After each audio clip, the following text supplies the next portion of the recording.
bastante, eu confesso pra você que eu vou te chamar de senhor, não. Não tem frescura, não tem ego, Tá não. bom, Não. tá bom, professor. Eu tô bastante preocupada, assim, com esse processo. É um processo que... como que eu posso explicar? E é causa Esse própria, né? processo Você fez em causa própria, né? em causa própria. Mas o que que acontece? Eu vou explicar para o senhor. Quando o início de tudo, eu era muito menina. Quem tomava conta era meu pai, sobretudo, né? Então, a ação em si, ela se originou de um cheque, calção na época. A conta era no meu nome. Foi para retirada de um veículo.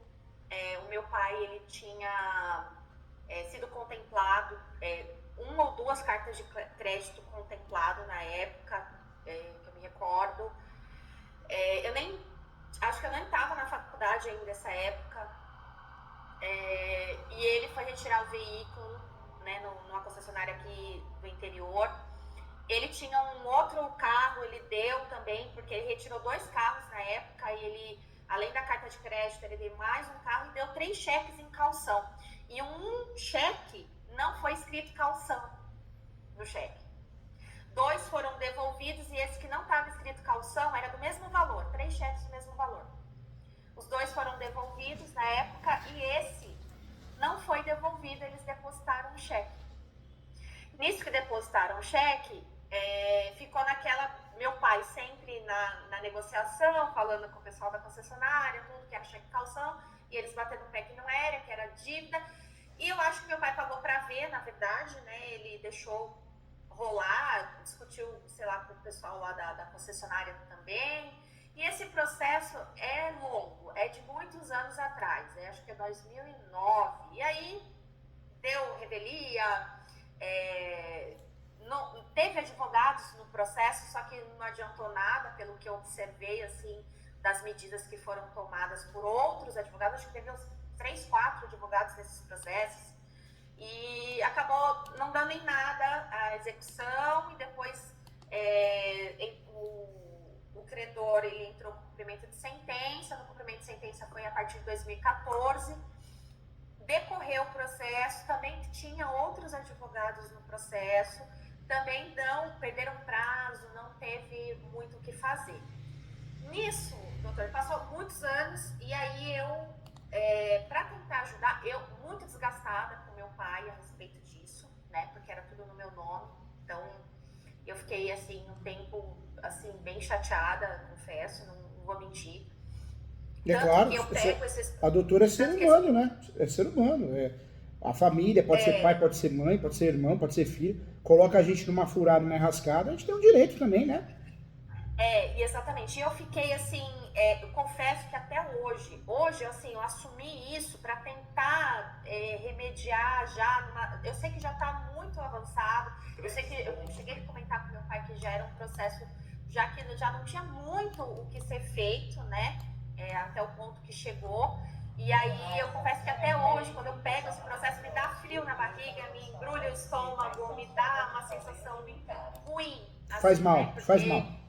faz mal, Muito me mal, faz né? muito mal. Muito mal. Isso, me faz muito mal. Por isso que até que eu tô pedindo ajuda. Muito embora eu esteja envolvida hoje, porque eu resolvi entrar no jogo para resolver esse problema aí. Porque eu entendia que não era um problema meu, doutor.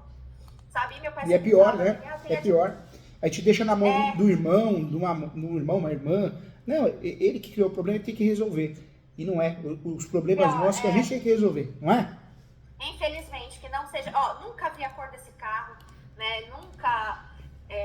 acho que passou tempos, assim, não fui para uso meu, foi meu pai que destinou o uso. Então, foi assim, uma coisa que eu deixei, nunca... Também meu pai falava assim, tem advogado cuidando, tem advogado cuidando, tem advogado cuidando, e isso foi passando. Eu entrei no processo para tentar resolver, doutor, quando o bem foi arrematado. Quando foi arrematado, meu pai ficou até acompanhando lá o leilão, na segunda, o último leilão que teve. Primeira praça não tinha tido arrematação, teve arrematação na segunda praça. Nos últimos minutos ele estava acompanhando, diz ele que ele estava falando com advogado, né? E o advogado falou para ele que não era para ele dar lance, porque eu até comentei com ele, você poderia até ter dado um lance, você mesmo, para não deixar chegar nesse nível, né? E ele falou, mas o advogado falou que não precisava, que não ia dar em nada. E aí, nos últimos minutos do segundo tempo lá, da segunda praça, teve a arrematação da fração ideal do imóvel que eu tenho em copropriedade com meus 2 irmãos e uma prima, né? E aí eu entrei, nisso que eu entrei, eu cheguei a falar com outro advogado, ele falou, eu tô em acordo com o credor, que não sei o quê. Nós chegamos a firmar o acordo com o credor. Chegou a fazer acordo? Fiz acordo e eu quitei o acordo. Tem um acordo quitado com o credor desse processo da arrematação. É aí que entra meu ponto de interrogação, porque eu não sei para onde ir, o que fazer. Eu sei que agora tem que fazer a anulatória, né? E eu queria argumentar de alguma forma de que esse acordo já foi pago. E eu fiz até algumas perguntas assim para tentar esclarecer, para tentar ver por que caminho vai ser menos gravoso, né? Para tentar reaver o bem. O que aconteceu? Quando foi firmado esse acordo com o credor, ainda tinha prazo para impugnar a arrematação. Só que foi firmado o acordo, o credor peticionou o acordo, pedindo a homologação e a suspensão do processo. O advogado falava assim para mim, eu não tenho conhecimento, professor Júlio, sobre a matéria. Estou tendo agora porque eu estudei um pouco a respeito. O advogado falava assim para mim, não tem como o juiz não dar, não tem como o juiz não dar, não tem como, ele vai dar a suspensão, que não sei o quê. E eu fiquei meio com a pulga atrás da orelha porque eu sabia que tinha prazo para impugnar a arrematação. E eu falei, será que não vai precisar impugnar? Ele falou, não, porque a gente já firmou o acordo. Realmente o credor já tinha peticionado sobre o acordo no processo. E aí, o auto de arrematação não tinha sido ainda assinado pelo juiz. Que absurdo. Eu tenho a foto do auto de arrematação, porque era processo físico, eu fui tirar foto do processo. Ele não tinha sido assinado ainda pelo juiz. No dia que o juiz entrou em despacho para o juiz, ele assinou o acordo e não assinou o auto de arrematação e não homologou o acordo. Porque o arrematante também peticionou falando que não concordava com o acordo feito entre o devedor e a credora, né? E aí foi por água abaixo, porque aí não homologou o acordo, perdemos o prazo da impugnação. Eu ainda tentei assim, com medida assim de sei lá, tentar me socorrer de alguma forma. Impugnei a homologação, que eu sabia que não ia ser reconhecida, mas eu peticionei, porque já demonstrando vários vícios do leilão e tal, não sei o que, foi onde o juiz falou, não, você vai ter que entrar com anulatório, com anulação, ação autônoma. Nisso, o processo do cumprimento de sentença e da arrematação está rolando. Né, tá andando. O arrematante, ele arrematou bem por um valor de uma avaliação de 2015, da primeira avaliação que teve por oficial de justiça. Naquela época, já o valor que o oficial de justiça tinha avaliado bem, já estava bem abaixo do valor de mercado real. Só que eles estão usando, todos os leiloeiros usaram a mesma avaliação de 2015, né? E aí, o juiz, ele tá bem incisivo, assim, inclusive, também, eu cheguei a agravar, eu entrei com um agravo sobre a decisão interlocutória deles de não homologar o acordo. Mas também, em segunda instância, não consegui também. Ele só endossou, reforçou ali a decisão do juiz. Que mais? O arrematante, ele arrematou em segunda praça, por 50% do valor do bem, da avaliação de 2015, corrigida monetariamente. Poxa, e achou gente que tinha interesse em arrematar, hein? Então, na verdade, esse último leiloeiro que arrematou, a minha fração ideal, ela foi indicação do credor, né? Ah, tá. Então, Acabou sendo indicação. Mas mesmo assim, né? É difícil alguém que tem interesse em arrematar cota à parte, fração ideal, né? Exatamente. E assim, o que me assusta agora é porque eles pagaram metade do valor em segunda praça, deram um sinal e estão pagando em 30 vezes. Foi parcelado, isso consta no edital, que era possível parcelamento. Eles estão pagando, já protocolaram no processo alguns comprovantes de pagamento de parcelas, né? Só que o valor do bem tá muito, muito, muito errado, entendeu? Tá muito assim, aquém. Tanto que a declaração do ITR, só pela declaração do ITR, sem ter uma avaliação oficial ali por, sei lá, imobiliária, não sei, agrônomo, não sei quem poderia fazer essa avaliação com efeito, só pelo ITR está sendo declarado quase 6 milhões de reais da propriedade toda. E o bem foi arrematado por 16 mil reais, a minha fração ideal. Nossa. Entendeu? Então, assim, tá tudo muito errado. Não teve, no edital, não teve fotos do local, não tem descrição correta do local, não menciona benfeitorias, não menciona as construções. Na propriedade funciona a pousada rural da minha família, né?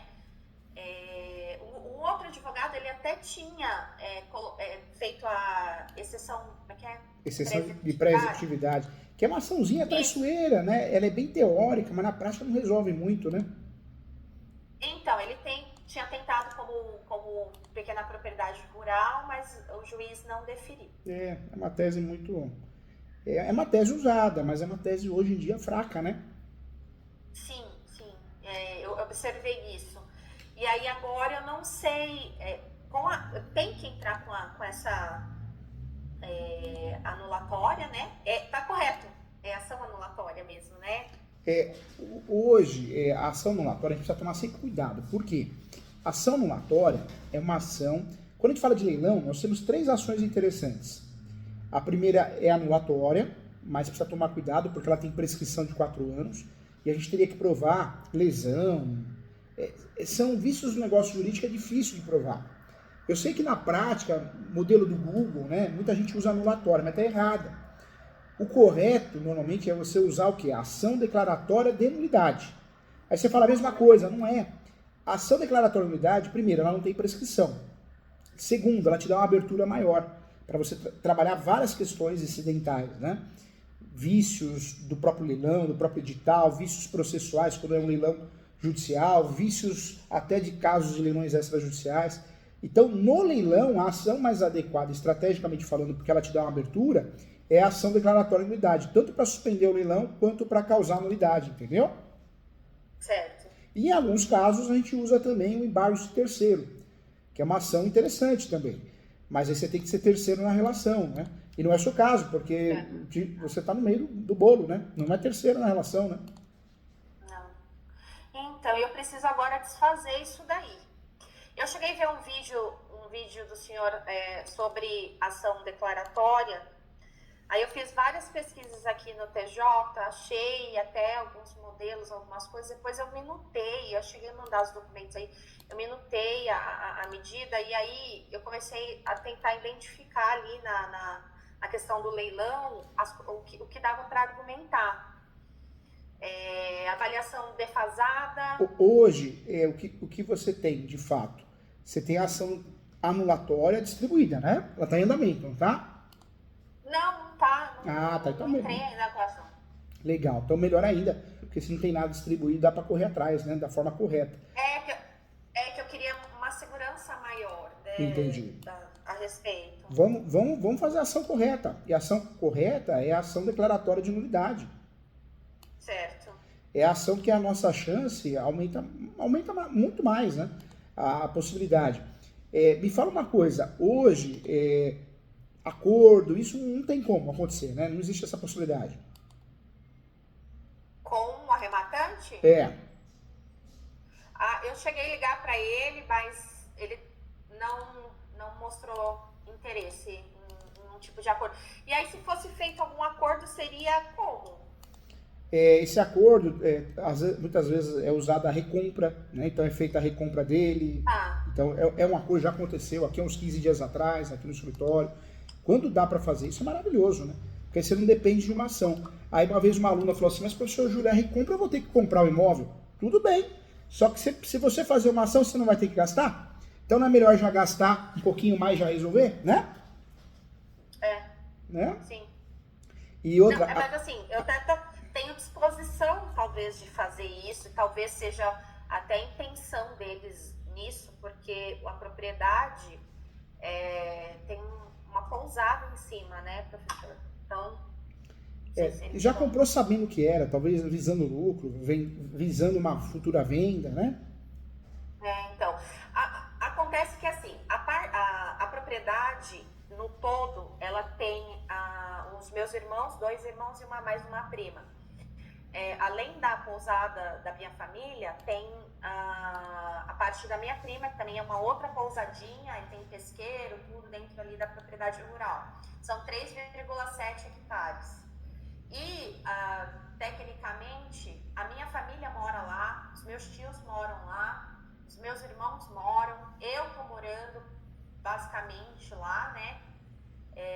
Porque eu tô trabalhando com eles, e tem uma parte nua ainda na propriedade, só a parte nua tá avaliado só pelo ITR, ali da declaração do ITR, 1.100.000 mais ou menos. E aí ainda é uma parte área protegida, de mata protegida, né? Não pode se fazer nada. E não tem nem como acesso, né, no que seria a minha parte da propriedade. Então vamos mudar essa ação. Então o correto, essa ação não é anulatória, mas a ação correta é a ação declaratória de nulidade. Tá, ação declaratória de nulidade. Nós temos uma abertura maior, nós temos, além de uma abertura maior, uma segurança em relação à prescrição, porque não tem prescrição de 4 anos. Ação de nulidade não tem prescrição, entendeu? Tá. Essa ação, nós vamos ter que fazer uma conexão, dá pra gente trabalhar falando que, de certa forma, houve uma simulação. Foi feito um acordo, mas foi feito um acordo de um negócio que já foi pago, não é isso? Sim. Ou pelo menos, eu paguei pelo menos parte, né? Sim. Então, a nossa grande tese aí, que é uma tese que nós vamos ter que levar em consideração, é a simulação. A simulação tem vários conceitos diferentes, né? Se tivesse pago integral ou se tivesse pago parte da dívida, não interessa, houve uma simulação. Então, tem que trabalhar isso, tem que mencionar essa palavra simulação. Toda vez que a gente trabalha com uma ação de nulidade, tem que falar da simulação. Isso é necessário, isso é importante para a nossa ação ganhar força, entendeu?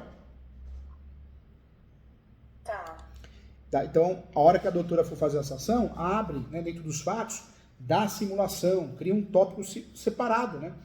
E aí fala que foi induzida a erro a partir do momento que fez um acordo e já tinha ocorrido o pagamento de forma parcial ou integral, né? Então, traz isso para o processo, traz isso dentro dos fatos. Abre um tópico em caixa alta da simulação, para chamar a atenção e a gente conseguir fazer conexão com a ação, entendeu?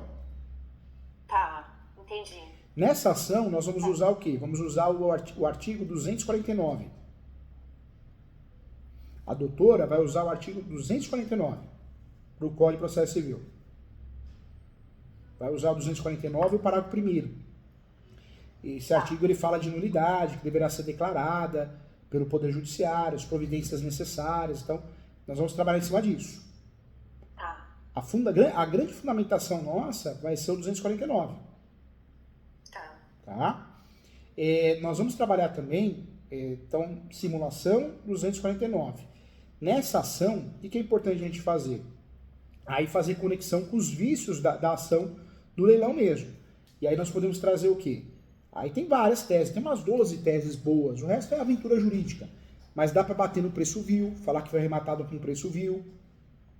Certo. E aí, uma pergunta. eu ainda não fiz nenhuma avaliação com um profissional capacitado sobre o imóvel ali. A informação primeira que eu tenho é do ITR, é da declaração nossa do imposto.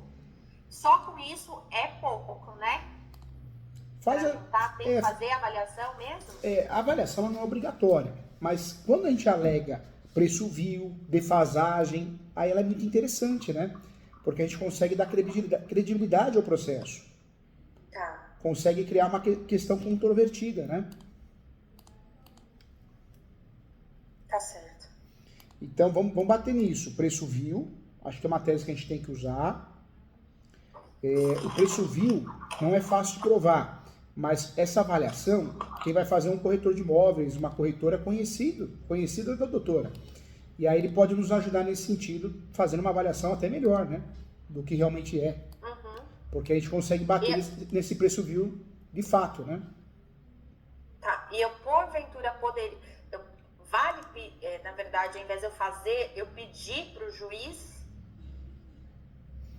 Eu não usaria essa estratégia, sabe por quê, doutora? Porque o judiciário nosso está muito comprometido, né? Tem muita gente boa, honesta, mas tem muita gente picareta, né? Tem juiz bom, tem juiz ruim, mas tem juiz e juíza que é terrível. Então o que eles fazem? Tudo eles querem perícia, tudo que eles querem perícia. Diz a lenda que eles querem tanta perícia assim, né? Porque no Paraguai o perito divide como juiz os honorários periciais. No Brasil, um país honesto, acho que isso não acontece. Mas, você entendeu, doutora? É melhor fugir disso. Junta a avaliação, porque você vai conseguir com um corretor, uma corretora da sua confiança. Ele vai trabalhar em cima de um valor real, um valor que a doutora possa sugerir. Né? Então, é diferente do que pedir uma perícia e pagar 5 mil reais para fazer uma perícia de avaliação. Entendeu? Certo, sim. Agora essa perícia, não vamos chamar de perícia, mas esse laudo de avaliação pode ser pode ser 2, entendeu? Tá. Agora um ponto importante também. Então nós vamos usar a ação declaratória de nulidade, é a ação que nós vamos usar para suspender esse leilão. Na verdade o leilão já foi consumado, então não dá mais para suspender, não dá mais para pedir tutela antecipada, então a gente vai pedir só o cancelamento dele. Depois eu explico para a doutora como a gente vai fazer esse pedido para ajudar. Mas a ação é declaratória de nulidade do leilão e a tese nossa é a simulação. Só que nós vamos usar também a nulidade por preço vil. Nós vamos bater nisso. Que a nulidade deverá ocorrer porque o imóvel foi arrematado com preço vil, inferior ao valor de mercado. Nós vamos usar pelo menos 2 teses. Preço vil, que é uma tese boa para suspender e anular o leilão, no caso é anular, e a defasagem na avaliação. Bem de família não dá para alegar porque é uma pousada, né? É uma pousada rural. Então não seria uma tese interessante. Agora, existe uma tese muito boa, nós ganhamos uma ação de nulidade do leilão há uns 30 dias atrás, que é a ausência de publicação do edital do leilão na internet. Tudo bem, quando o leilão já acontece, eles vão lá e tiram, né? Às vezes somem as informações do próprio site do leiloeiro, do leilão, mas se a doutora conseguisse alguma descrição do site, alguma informação, o site do leilão, do leiloeiro, tem que constar a foto do imóvel, a matrícula do imóvel. Quando faltam essas informações ou informações detalhadas do imóvel, é um motivo para pedir a nulidade. Se eles já apagaram as informações, a doutora pode alegar isso, a ausência de publicação do edital, porque o ônus da prova é deles, na matéria defensiva. Nessa ação, a doutora pode abrir um tópico também e pedir também a nulidade, né, o cancelamento do leilão, pela falta de publicação de edital em grandes jornais. Também matéria de defesas. Né, são matérias de defesa deles, ou seja, eles que vão ter que provar que fizeram. Vale a pena a doutora pedir também. Tá. Outro ponto também que dá para alegar aí, que é uma tese conexa, e eles que usem como matéria de defesa, alega que a publicação do edital, do leilão, ela foi tardia. Ou seja, não respeitou a lei, né? E a lei é clara em relação a uma publicação que deve ocorrer pelo menos 5 dias antes. Deixa eles usar como matéria de defesa, entendeu, doutora? Tá. bate muito nessa questão da ausência de imagens do bem leiloado no site, bate muito nisso. Tá. Uma tese também que deu muito certo, dá muito certo aqui no escritório, é a falta de intimação do executado. Você foi intimada direitinho desse leilão? Por correio, eu vi ali que tem uma intimação que foi por correio, eles colocaram a telegrama, colocaram aquela informação do correio, tipo, de que entregaram um objeto, que é a informação lá do código de rastreio ali do correio. Foi entregue na portaria do imóvel onde eu morava em Barueri. E a doutora assinou tudo certinho? Não assinei. Não assinou? Não assinei. Ótimo, então a doutora tem mais uma tese na mão, hein? Dá para alegar a falta de intimação do executado, Pessoal, né? a falta de intimação pessoal do executado sobre o leilão. Tudo bem, tem teses defesas falando que o porteiro recebeu, está recebido, né? Mas dá para usar e vale a pena. Tá. Não tem a assinatura da doutora, né? Não tem. Quando são vários credores, a ausência de intimação de todos os credores, pelo incrível que pareça, também nos ajuda, né? Caso existam outros credores que tenham parte do mesmo patrimônio, também, né, em garantia da dívida, também dá para alegar isso quando tem. É o caso, não é? Porque o imóvel, o nome da doutora, mas também o nome da família, não é? Ou não? Né? Então, uma boa tese que dá para a doutora trabalhar em caixa alta é a ausência de intimação de todos os credores. Eu não sei se é o caso, mas quando ocorre a ausência de intimação do marido, da esposa, do executado, também é caso de nulidade do leilão, hein? Também não teve intimação do meu esposo. Bate nisso também. Nós falamos da falta de imagens, mas tem a tese também da falta de descrição detalhada dos bens leiloados. Ou seja, essa ação ganhou corpo, hein? Ganhou corpo. Tudo bem que tem muita coisa que eles podem alegar em matéria de defesa, mas até aí é obrigação deles, não é nossa, né? Tá, sim. Ou seja, tem que lutar com todas as armas nessa situação, nesse ponto que chegou, né? Tentar... Essa peça vai ficar assim, o endereçamento, a qualificação, o nome da peça, ação declaratória de nulidade de leilão judicial, aí vem as preliminares, justiça gratuita, prioridade processual, dá para fazer, depois vem os fatos. Nos fatos, a doutora vai contar tudo o que aconteceu, que houve vários ilícitos, vários abusos. No direito, vai trazer, de fato, os artigos, né, de nulidade, entre eles, né? Nós falamos muito bem do artigo que acho que é o melhor para a gente usar, que é o 249 do Código de Processo Civil.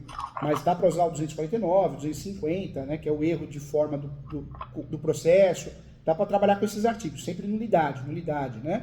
E aí, no direito, passando por isso, a gente pode também, no direito, acho que fica melhor no direito, abrir tópicos, né? E aí, abrindo tópicos, a gente pode falar o quê? Do preço vil, aí abre outro tópico em caixa alta da defasagem na avaliação, abre outro tópico em caixa alta da ausência de publicação do edital do leilão na internet, eles vão ter que provar. Abre outro da falta de publicação de edital em jornais de circulação, da publicação tardia do edital, da ausência de imagens do bem leiloado no site do leiloeiro, da ausência do pagamento do lance do arrematante ou fiador, porque até então ele arrematou e já passou para o nome dele, mas a gente não tem essa prova que foi feito o pagamento logo após. Deixa o leilão se esforçar, mostrar a falta de intimação do executado sobre o leilão. Tudo bem, já sabe que eles vão usar aquela tese que o porteiro foi citado, intimado, está citado, mas deixa eles usar. Vamos dar trabalho para eles, né? Usa a tese em caixa alta da ausência de intimação de todos os credores, que foi o que aconteceu. A falta de intimação do marido. A ausência de descrição detalhada dos bens leiloados. Ou seja, vão bater em praticamente todas. Algumas são reais, outras a gente está pedindo que eles se virem, né? Que eles apresentem aí a prova contrária, mas é um problema deles, eles que se virem, né? Certo, tá. Doutor, o processo do cumprimento chegou num ponto, o juiz, ele já emitiu a carta de arrematação, o arrematante chegou a pagar algumas parcelas, está pagando ainda, né, da arrematação. Ele está tentando passar a propriedade para o nome deles, os dois arrematantes, que é esposo, marido e mulher, né? E só que está faltando, o juiz pediu para que eu junte no processo a declaração do imposto de renda do ITR de 2023 e o CECIR, né, o CECIE. Até eu tenho prazo até agora, dia 16, eu tenho que juntar, porque aí ele falou que é sob pena de ato atentatório e dignidade da justiça se eu não juntar.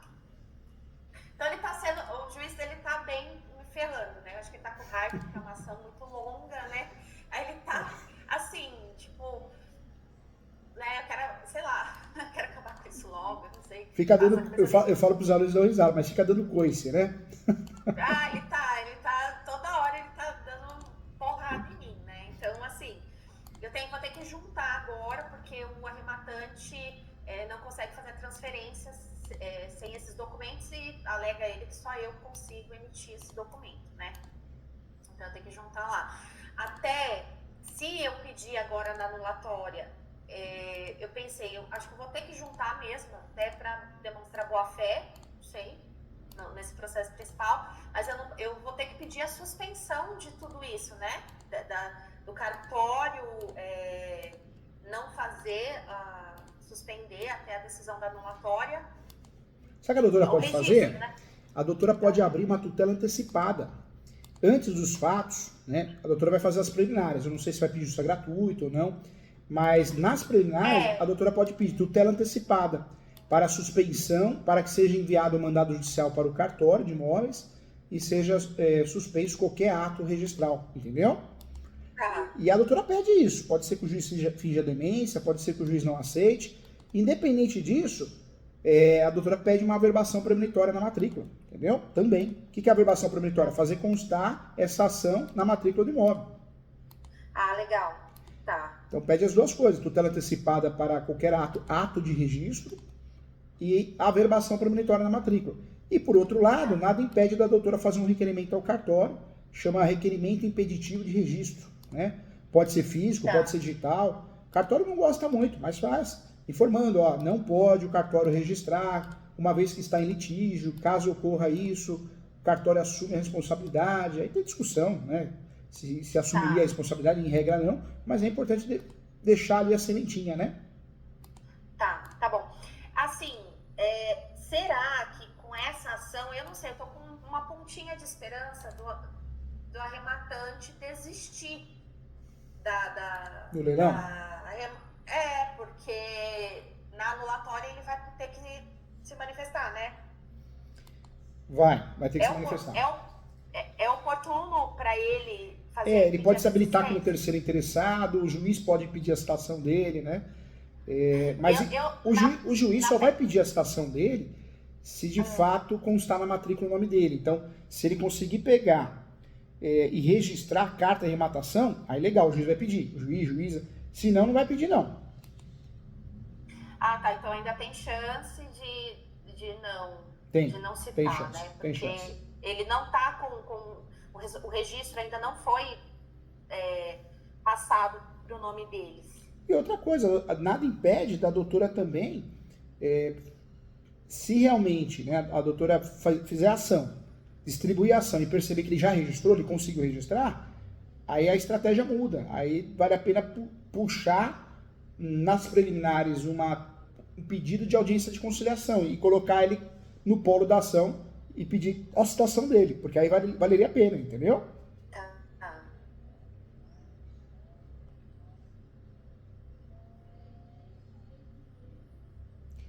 O pedido, na verdade, a doutora tem que pedir o quê? A nulidade do leilão e todos os seus... a nulidade do leilão e todos os seus atos. Tá. Beleza. Mas essa ação que a doutora vai fazer, agora mudando a nomenclatura dela, ela ganha força. É uma ação complexa. E nós temos que torcer para cair na mão de um juiz, eu sempre falo, né, um juiz decente, um juíza, que leia o processo. Professor Juliano... Não vai para o juiz da execução. Essa ação, na verdade, é declaratória de nulidade. Diferente da anulatória, ela não é por dependência. Ela não é. Você só vai distribuir por dependência quando está em trâmite de leilão. Por quê? Porque você vai pedir a suspensão, entendeu? Então a declaratória não é por dependência. Não é. Que é uma ação autônoma mesmo. É uma ação autônoma ação 903, não. É uma ação autônoma onde você quer o quê? A declaração do Poder Judiciário da nulidade daquele leilão. Entendeu? As teses da doutora são muito boas, hein? Tem a outra tese que deu certo no escritório aqui, que a gente conseguiu uma hipótese de cancelamento de arrematação de leilão, foi o não pagamento do valor do arrematante. A gente descobriu que o arrematante pagou com atraso de 5 dias. Também a gente ganhou, mas não é o caso, né? A doutora bate muito bate muito no descumprimento e omissão do edital. Bate muito nisso. Descumprimento de procedimentos legais obrigatórios, preço vil, entendeu? Sim. Agora, doutor, por exemplo, a questão do preço vil. O imóvel, a minha fração ideal, ela foi arrematada por 5% do valor da declaração do imposto, assim, tendo como base a declaração do ITR. Só por isso o juiz já deveria desfazer o leilão, porque como que pode... Também é um motivo bom aí para alegar, é um motivo interessante. Porque mesmo se for a minha fração ideal, se eu for dividir esse valor entre os coproprietários, vai dar ali na casa de mais ou menos 500 mil reais. E o bem foi leiloado por 16 mil. Sabe qual é o problema? É que tem muito juíza que não lê o processo, né? A verdade é essa. Eu dei um curso agora na UB, recentemente, como cancelar e suspender o leilão. Eu percebi que, primeiro, né, os nossos colegas advogados, eles erram a ação. Todo mundo acha que é anulatória, e não é. É ação declaratória de nulidade. Quando você é terceiro na relação, é embargos de terceiro. Ou seja, a gente já começa errando a ação. A anulatória é uma ação que nem sempre é usada para leilão. Ela pode ser usada, mas é uma ação que já coloca anti-risco porque tem um prazo prescricional de 4 anos. E o erro também está nas teses, né? No Brasil, a gente tem o quê? De fato, de verdade, de teses que vão causar nulidade do leilão, a suspensão, eu diria que de 12 a 15. O resto é aventura jurídica. Se a doutora pegar a ausência de publicidade adequada, a doutora vai usar, anota aí também, doutora, anota que vai ajudar. Artigo 882 do CPC.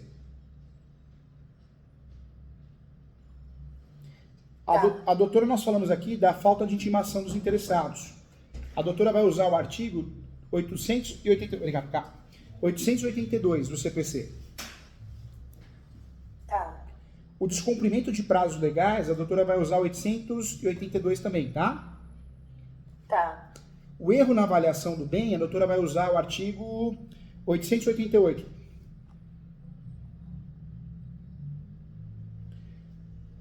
Os vícios da arrematação é o 903. Nota aí também, 903. Tudo do Código de Processo Civil, tá? Anota aí também, doutora, inobservância dos requisitos legais, também ajuda muito. 882, parágrafo 1º do CPC.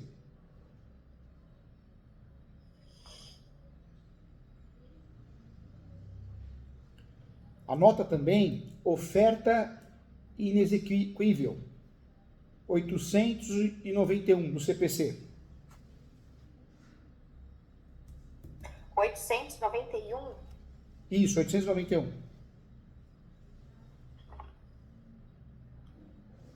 Ok.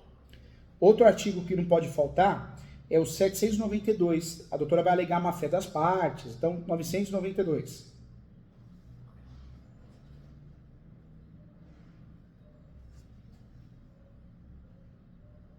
Certo. Alega também, para cancelar esse leilão, a existência de recursos pendentes. Aí a doutora usa o quê? O 792.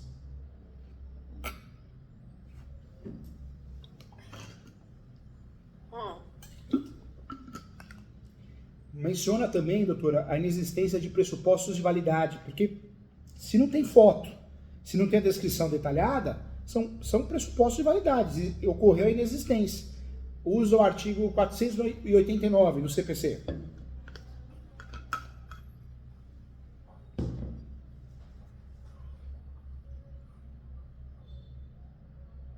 Essa peça vai ficar com umas 30 folhas, viu, doutor? De 15 a 30. Vai ler? Meu Deus do céu. Por isso eu falo que a hora que a doutora for fazer os fatos, não adianta encher muita linguiça nos fatos, porque a doutora vai ganhar essa ação no direito, né? São várias correntes boas que a gente tem. Anota a violação dos direitos do devedor. Deus ajude. Anota a violação dos direitos dos devedores, é o artigo 827 do CPC.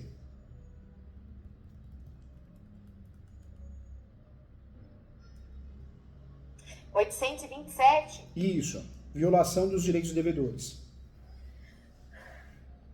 Respira. Meu Deus. Respira, tô aqui. Tem uma pós-leilão que eu coordeno lá no Portal Ex. A hora que a doutora Tô quase. Acho que eu vou me matricular, pelo amor de Deus. A hora que a doutora tiver um tempinho, vai lá, www.portal.esu. Ou digita no Google, Portal ESU, Escola Superior Universitária, ESU, né? E tem a pós, acho que é a única pós no Brasil de leilões. Show de bola. Acho que eu vou me matricular nessa pós. Também anota aí, o 827 eu já falei, né? Acho que vale a pena o 881. O 888 eu já falei. Anota também o 835. Acho que vale a pena também. O que é 835, para lembrar a doutora? É o esgotamento dos meios alternativos de execução. Porque ocorreu, né? Ocorreu. Eles poderiam ter tentado penhora online, bloqueio, né? Substituir a penhora. Substituir a penhora, né? Então vale a pena usar também. Doutor, eu sei que te passei muito de artigo, muito tese, mas a doutora tem armas agora. Faz a peça, se quiser marcar uma mentoria para eu olhar a peça, corrigir, sugerir, fica à vontade. Se a doutora achar que precisa, senão manda ver. Tá bom. Mas essa é a linha, viu? A única linha que a doutora tem. Pelo menos são as linhas reais, né? Não a aventura jurídica. Certo. É possível o juiz pedir nova avaliação do bem? Se a gente começar a alegar tudo isso? Não, se ocorrer a nulidade. Na verdade, se ocorreu, né? Se o juiz entender que ocorreu a desvalorização, a arrematação por preço vil, vai ocorrer a nulidade, né? E se ocorrer a nulidade, acabou o processo, né? O leilão foi anulado, cancelado, né? Sim, e como eu já paguei a dívida por meio de um acordo... Em recurso, sim. Quando a gente faz recurso de apelação, a doutora pede a nulidade, é diferente. Aí volta para o primeiro grau, né? Aí o juiz pede de novo para fazer uma nova avaliação. Mas a doutora está fazendo uma ação para ganhar em primeiro grau. Tá. Ótimo. Qualquer coisa eu tô aqui. Conta comigo. Mas com o professor você tem um amigo aqui. Tá joia. Ó, fica com Deus, respira. Hoje é o dia de respirar. Pensa nesse processo amanhã. Muita informação. É muita informação, mas eu agradeço. Já deu uma boa clareada aqui. Só de eu saber que não vai ser por dependência, já ajuda. Eu vou dar graças a Deus, já ajuda bastante. Conta comigo, estou à disposição e entra no Portal Ex. Se a doutora continuar divulgando, é bem legal. Tem vários cursos gratuitos lá. Tem curso até de nulidade de leilão. Tchau. Tá já, obrigada. Fica com Deus. Tchau.